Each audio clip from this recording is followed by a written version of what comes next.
Voilà, donc pour le fonctionnement avec les émulateurs, on va rester avec Moga Pivot lancé et le pad en mode A. Et on va voir qu'est-ce que ça fait. Donc voilà, j'ai un petit dossier avec mes émulateurs. Alors j'ai un peu triché parce que j'ai configuré un peu, il y a quand même un petit peu de configuration, c'est très minime.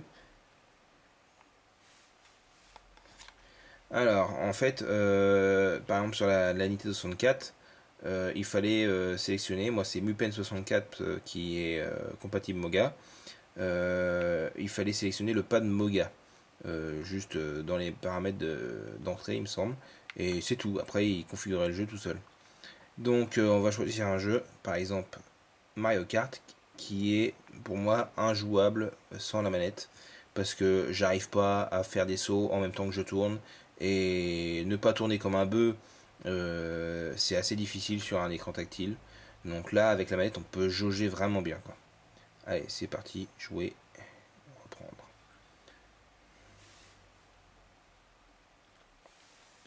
Bon, ça tombe bien, hein, je me suis arrêté quand je perdais.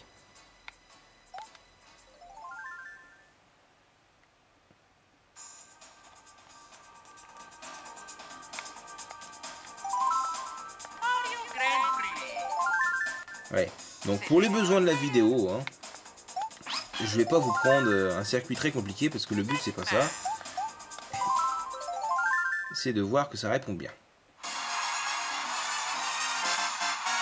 Et là, attention, je joue avec le stick. Hein, parce que mon téléphone est routé, je précise aussi.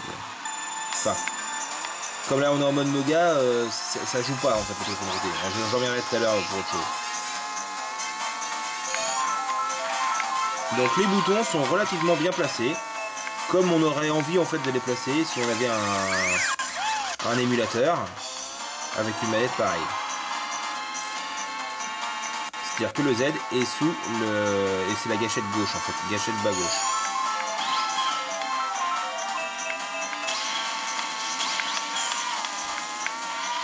Voilà, c'était...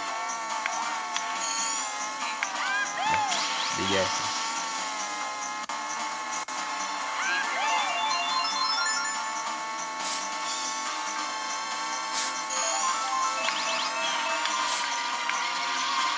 Voilà, ça c'est tout bonnement impossible au pad virtuel.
Ouais, j'ai sauvé la face.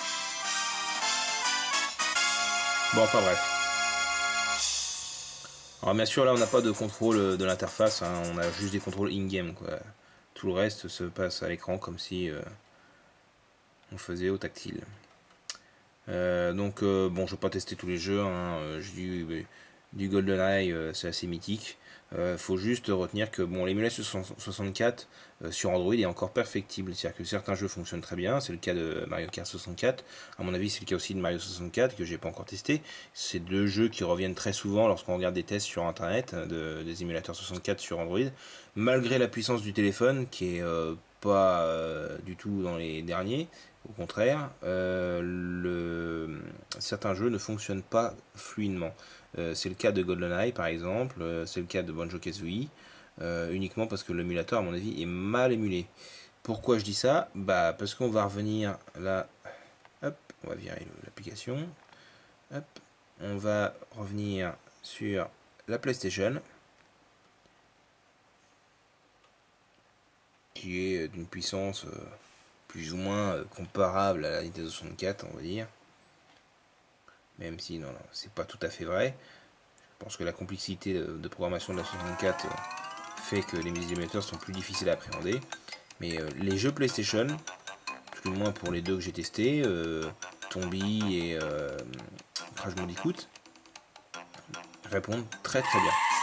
Particularité, quand vous voulez jouer avec ce pad sur EPSXE, il faut faire reconnaître le pad dans la configuration en fonction du jeu que vous allez jouer.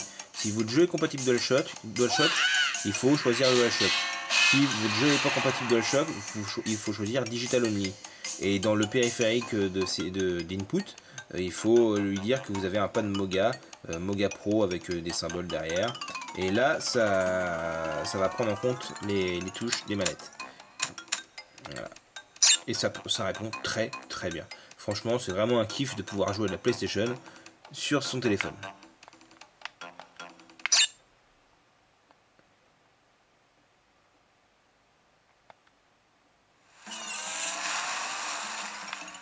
Alors le stick ne marche pas, parce que forcément le jeu n'est pas compatible DualShock. Donc c'est tout comme à l'original, avec la manette 100% digitale, la toute première sur PlayStation.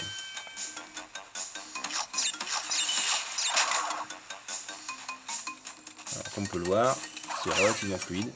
Crash Bandicoot en plus est un jeu assez joli, c'est touffu, même si c'est un des premiers jeux de la console. Bon, j'ai pas testé d'autres jeux.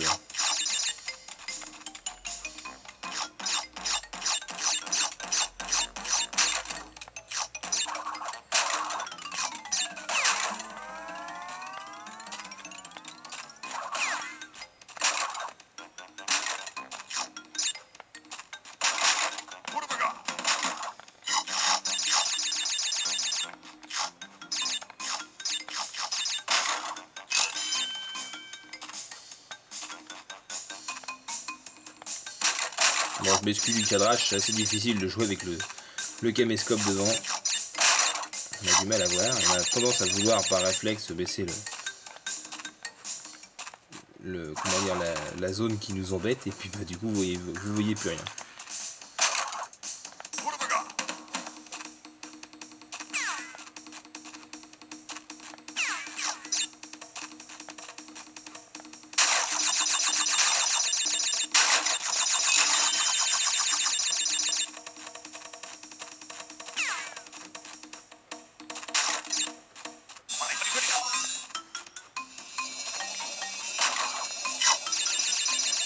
Voilà, allez, on l'a rushé.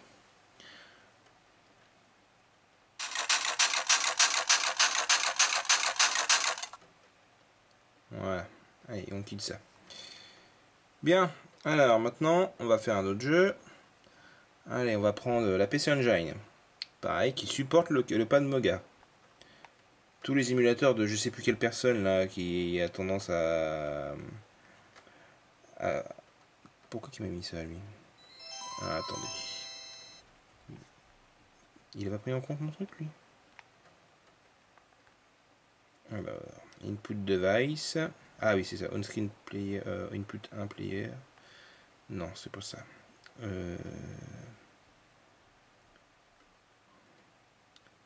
Comment qu'on fait? Ah, je crois pour savoir pourquoi. C'est parce que il n'est pas identifié comme il faut. Alors, c'est-à-dire que j'ai l'impression que le PC Engine EMU, enfin tous les points EMU en fait, fonctionnent avec des consoles qui n'utilisent pas l'analogique.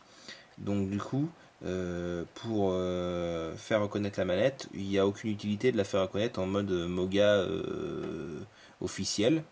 D'autant plus que l'application est censée ne pas gérer les émulateurs. Donc on est obligé d'utiliser les drivers inofficiels, enfin non officiels. Donc ce qu'on va faire, hop, on va fermer Moga Pivot, forcer l'arrêt, et on va démarrer les drivers non officiels. Voilà, donc là la manette a clignoté en bleu pour me dire je suis plus synchro. On la passe en mode B. Voilà, elle est orange. Hop, on va démarrer une official driver, qui est tout à fait gratuit. On y a dit qu'on avait donc le pad Moga Pro, qu'on a trouvé avec son adresse MAC. Voilà, il est en Bluetooth, c'est activé. On est en mode gamepad. Alors le mode gamepad, ça veut dire qu'on a l'analogique qui est pris en compte. Bon, ça ne sera pas utilisé par les points MU, mais ça va comment dire, néanmoins permettre de fonctionner normalement. Si on ne veut pas être reconnu en mode gamepad mais en mode clavier, qui permet une compatibilité totale avec tous les émulateurs, il faut faire switch et taper sur Virtual Keyboard. Bon, là je vais rester en gamepad parce que j'ai configuré mes émulateurs comme ça. Donc on active, voilà, les drivers, c'est tout.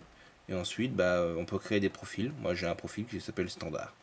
Voilà, on peut ne pas mettre de profil. Moi le fait de mettre le profil standard, ça fait que le bouton select est utilisable. Et le bouton start aussi. Parce que ce sont des boutons qui sont d'origine, quand on utilise le gamepad, utilisés pour revenir à l'écran home ou en arrière, je crois. Donc moi je voulais les utiliser dans les jeux, donc voilà, j'ai fait start et select, j'ai attribué une autre touche. Donc voilà, donc ça il est en route. On voit la petite manette blanche en haut du téléphone. On va lancer le PC Engine. Alors on va voir cette fois-ci dans les input device, est-ce qu'il m'a retrouvé la Moga? Oui, il me voit la Moga. Voilà, c'est bon. Ensuite on revient à virtual. Attendez. Je sais plus s'il va me les enlever. On va voir. Load game. Restart game. Voilà, c'est bon. Le fait d'avoir vu le Moga, on n'a plus l'affichage des boutons tactiles à l'écran. Et ça, c'est automatique.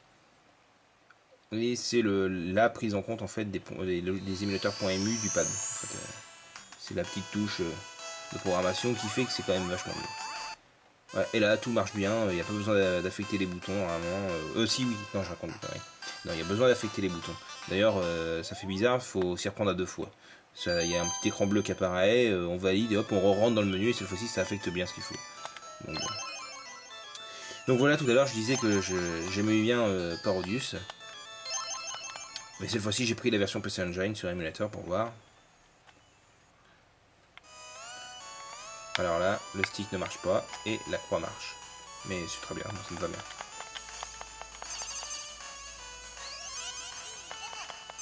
Alors bien sûr, comme c'est un émulateur, si les touches ne vous correspondent pas, on peut facilement les changer. Comme vu que c'est vous qui les affectez.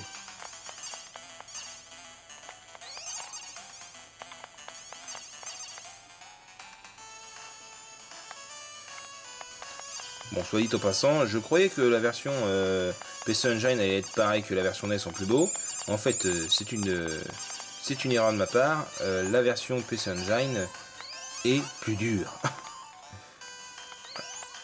Je dirais rien que le premier boss, le chat, qui suivi du pingouin, je ne me rappelle pas avoir vu le chat bouger, comme il bouge sur la version PC Engine.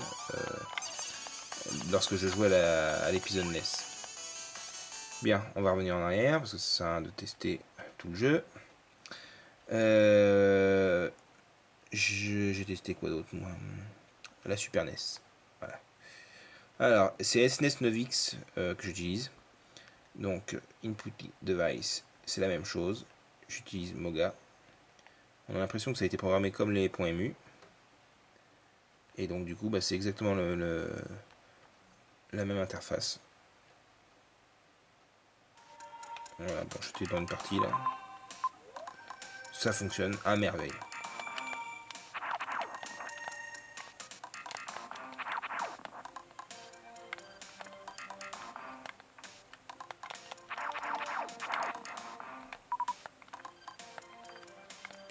Bon, à part la maniabilité un peu rigide de Samus. Alors, je l'ai sur Super NES, mais j'ai jamais eu le temps d'y jouer. Je l'avais même à l'époque, et même à l'époque, j'avais même pas eu le temps d'y jouer. J'avais joué quoi, 10 minutes et puis c'est tout. C'est bien dommage de ne pas avoir le temps de faire les choses.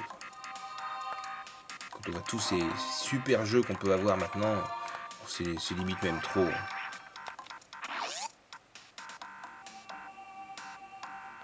À l'époque, on avait moins de problèmes, on n'avait pas beaucoup de jeux qui sortaient. Enfin bon. Hop là, on va revenir en arrière. J'ai encore des fourmis. Qu'est-ce que j'ai testé d'autre encore? J'ai essayé Gen Plus pour la Mega Drive, mais j'ai essayé en fait de le configurer avec l'application en mode gamepad. Et comme je vous disais, certaines applications ne gèrent pas le pad Moga via les unofficial drivers. Il faut le passer en périphérique HID. Et j'avais complètement oublié la chose, et donc du coup, j'ai pas réussi à configurer les touches. Donc on va le faire en live pour voir. Donc on va démarrer, on va derrière, hop, le Moga Universal Driver, qui est déjà démarré. On va le switcher, on va le mettre en Virtual Keyboard. Voilà. Configure Virtual Keyboard, Select Virtual Keyboard. Voilà, donc là je suis sur HTC, parce que c'est mon téléphone. Là je viens de switcher le keyboard sur le Moga. Là, le Virtual Keyboard est sur On, donc normalement ça devrait marcher. On va émulateur, Gen+, Settings, Configure Touch Input, c'est pas ça.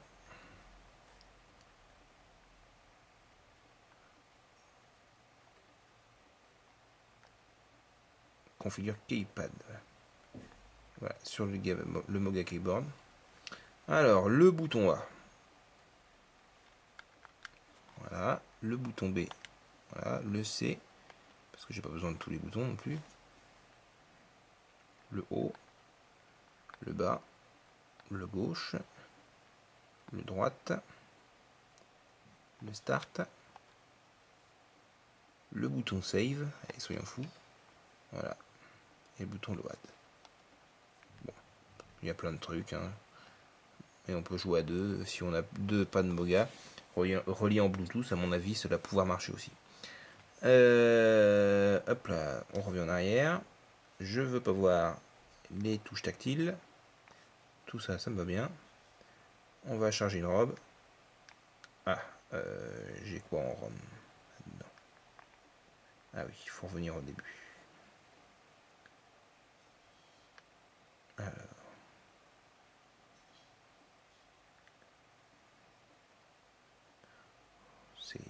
C'est saoulant ça, les simulateurs qui veulent vous imposer un dossier précis. Allez, du Sonic 2.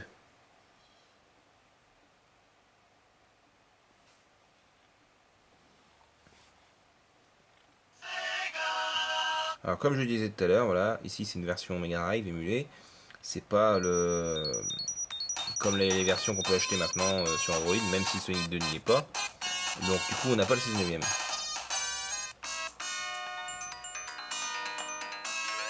Voilà, ça marche nickel. Du premier coup en live. Et là c'est la garantie du jeu original. Excepté qu'il n'y a pas la cartouche qui se trimballe, hein. Effectivement. Alors pour ceux qui critiquent l'émulation, je vous assure, j'ai tous les jeux originaux que j'ai là-dedans.